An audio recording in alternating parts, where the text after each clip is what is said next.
राम एक पक्ष के नहीं हैं, राम हमारे पूरे भारत देश के हैं। तो ईवीएम का मुद्दा है और ईवीएम को लेकर हमें चलना होगा। आप सबको बाहर आना होगा और इस ईवीएम से हटाकर हमें मुद्दे को इस पर लाना है कि बैलेट पेपर से चुनाव होना चाहिए। आज कर्मचारी धरने पर बैठा हुआ है, उसकी पेंशन खत्म कर दी गई है।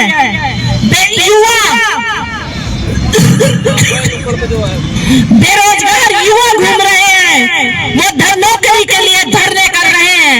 महिलाएं धरने पर बैठी हैं, महिलाओं के साथ अत्याचार हो रहा है, लेकिन उनकी सुनवाई करने वाला कोई नहीं है।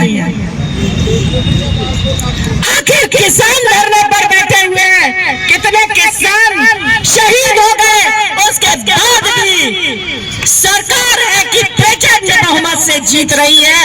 अरे भैया, ये किसके गले उतरेगा कि ये वोट कहां से आ रहे हैं?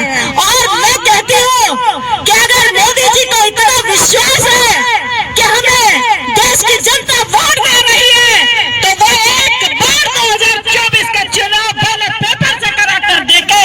अगर उनका विश्वास नहीं है तो उन्हें डर नहीं होना चाहिए, उनको देश की जनता 2024 में भी चुनेगी। अगर वाकई इस देश की जनता मोदी सरकार से इतनी खुश है तो 2024 में प्रचंड 400 नहीं, मैं तो कहती हूँ 500 का आंकड़ा पार करेगी। मगर नहीं, क्यों डर लग रहा है मोदी सरकार को? बैलेट से चुनाव कराने के लिए, बैलेट से चुनाव कराने के लिए आज देश की जनता को सुप्रीम कोर्ट का दरवाजा खटखटाना पड़ रहा है। आज सुप्रीम कोर्ट के अधिवक्ता सड़कों पर उतरे हुए हैं। आखिर क्यों ये नहीं बता रही है? क्यों नहीं कराते हैं मोदी जी? आप बैलेट पेपर से चुनाव क्यों नहीं कराते हैं? आपको किस बात का डर है?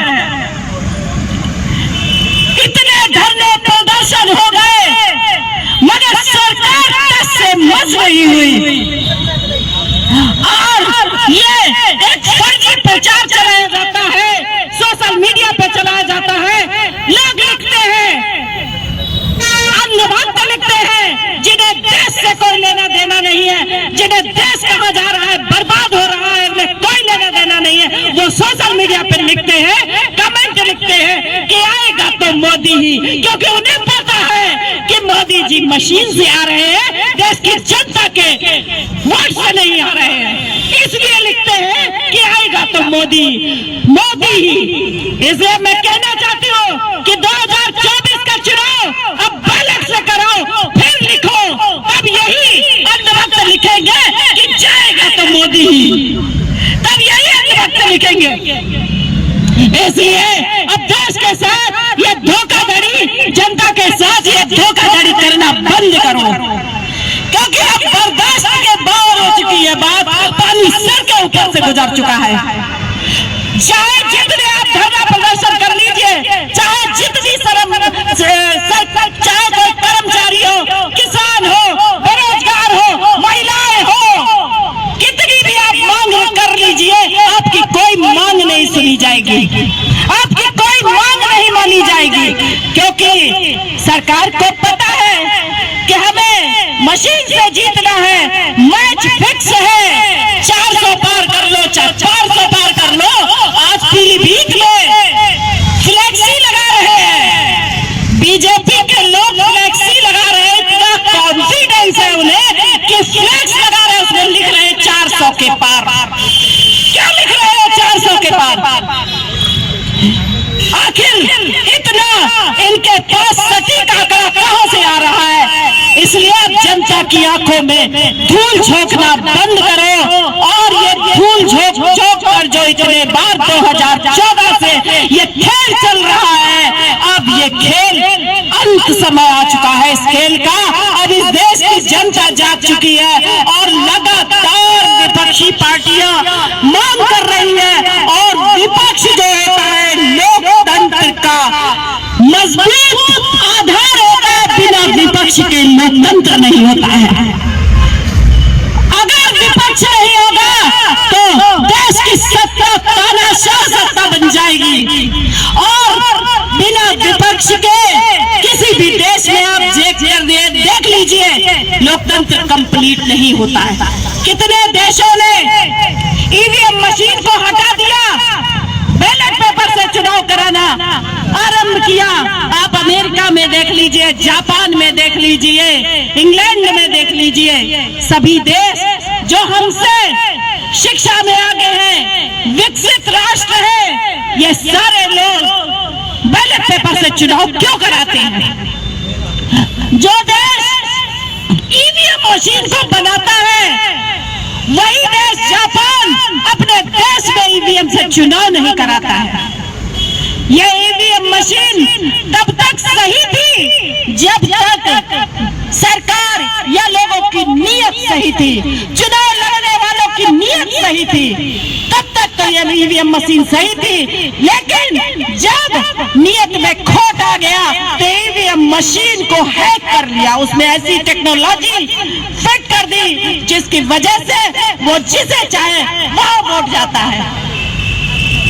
तो इसलिए अब इस लोकतंत्र को बचाने के लिए सारी समस्याओं का समाधान एक ही है कि इस बार 2024 का चुनाव साथियों बैलेट से कराना होगा।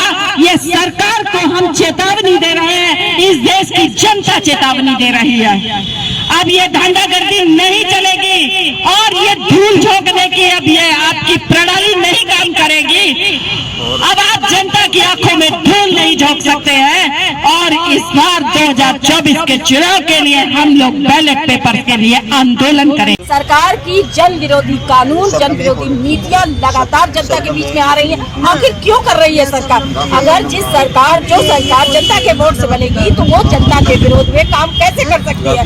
लेकिन बीजेपी सरकार लगातार जनता के विरोध में काम कर रही है, जनता के विरुद्ध कानून बना। आज देखिए किसान धरने पर बैठे, जो किसान 2 साल पहले 13 महीने बैठकर 700 किसानों की शहादत दे चुके हैं, वो किसानों को आज दोबारा फिर क्यों बैठना पड़ गया? आखिर क्या वजह है कि हर बार बीजेपी सरकार जीत जाती है?